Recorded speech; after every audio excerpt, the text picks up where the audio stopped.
by the early 1970s, the ballad was judged by some to be politically sensitive, particularly in the north, where the Troubles were raging. The ballad in question, Sean South of Garryowen, commemorated Sean South, a 29-year-old IRA volunteer from Henry Street in Limerick.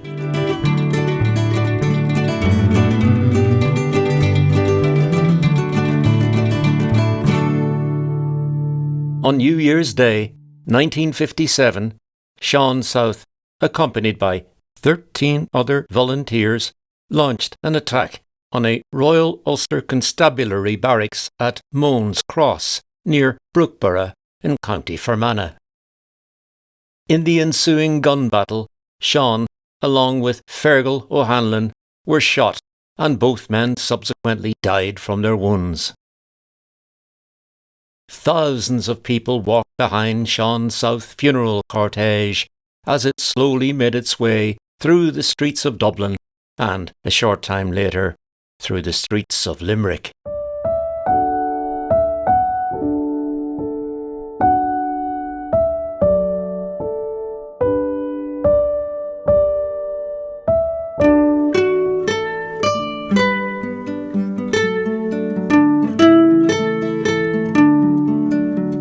It's common knowledge that Dominic Behan wrote The Patriot Game in honour of Fergal O'Hanlon. But who exactly wrote Sean South of Garryowen? Some have claimed, and on numerous occasions, that it was written by Sean Costello from Janesborough in Limerick. But could it have been the work of another Limerick man, namely Seamus Duffy from Ahamore?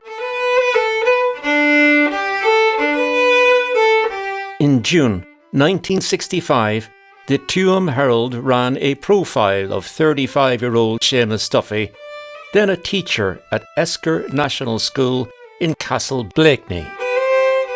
Seamus, said the article, had won a total of 16 All-Ireland medals for singing and for composition, and that it was he who composed Sean South of Garryowen.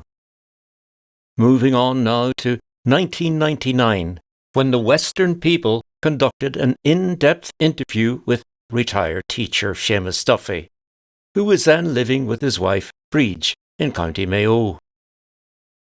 Having informed the reporter that he was still presenting Fla Ceoil, his long-running Sunday night show on Midwest Radio, Seamus stated that he wrote Sean South of Garryowen in early 1957 when he was teaching in County Leitrim, and that he performed the ballad for the first time on the 7th of March 1957 at a concert organised by Father Lynch of Scots House, County Monaghan. Such was the emotion of the occasion, said Seamus, I had to sing it 4 times before I left the stage. It was on a dreary New Year's Eve as the shades of night were down. He originally sang the ballad as a slow lament, he informed the reporter, adding that the original melody was also composed by himself. A short time later, he passed the lyrics on to Can Brown, then lead vocalist with the Eugene Cayley Band, based in Butler's Bridge, County Cavan. And it was Ken Brown who decided to marry Duffy's lyrics to the rousing melody of Ruddy Macaulay.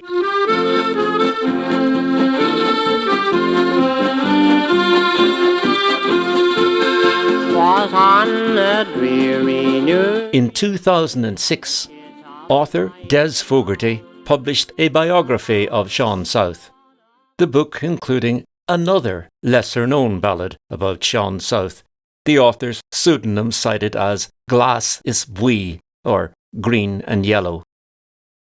Then, at 8 p.m. on the 13th of November 2006, the Irish-language television channel TG Cahir broadcast an episode of its series Cora, during which Seamus Duffy talked about how he came to write Sean South of Garryowen, his comments echoing those he gave to the Western people back in 1999, using a melody similar to the one that accompanied Lovely Leitrim, a hit for Larry Cunningham in 1965. Here's Seamus himself singing the first verse of Sean South. It was on a dreary New Year's Eve as the shades of night were down, when a lorry load of volunteers approached a border town. There were men from Dublin and from Cork, Fermanagh and Tyrone, and their leader was a Limerick man, Sean South from Garryowen. Seamus Duffy died at the age of 91 in September 2021. Using the melody that we now usually associate with the ballad, we'll end our story with Sean South of Garryowen.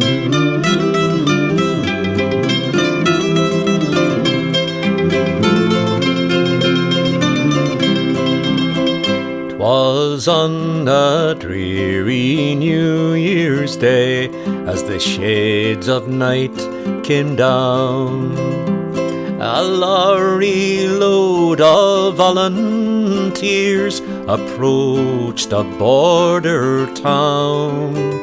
There were men from Dublin and from Cork, Fermanagh and Tyrone, but the leader was a Limerick man, Sean South of Garryowen.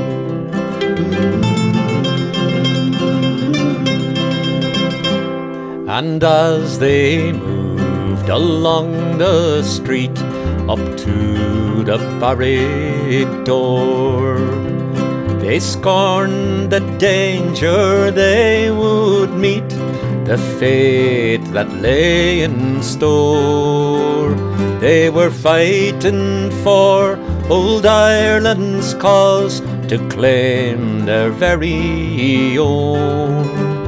And the foremost of that gallant band was South of Garryowen.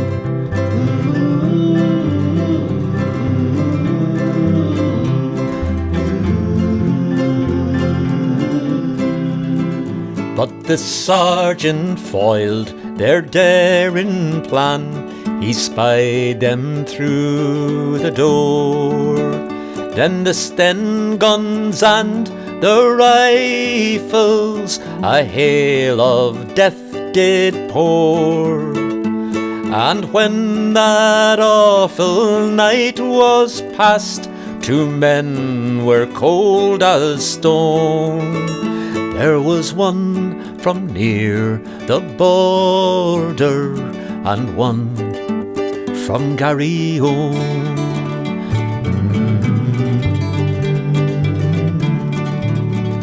No more he'll hear the seagull cry, or the murmuring Shannon's tide, for he fell beneath the northern sky, O'Hanlon at his side.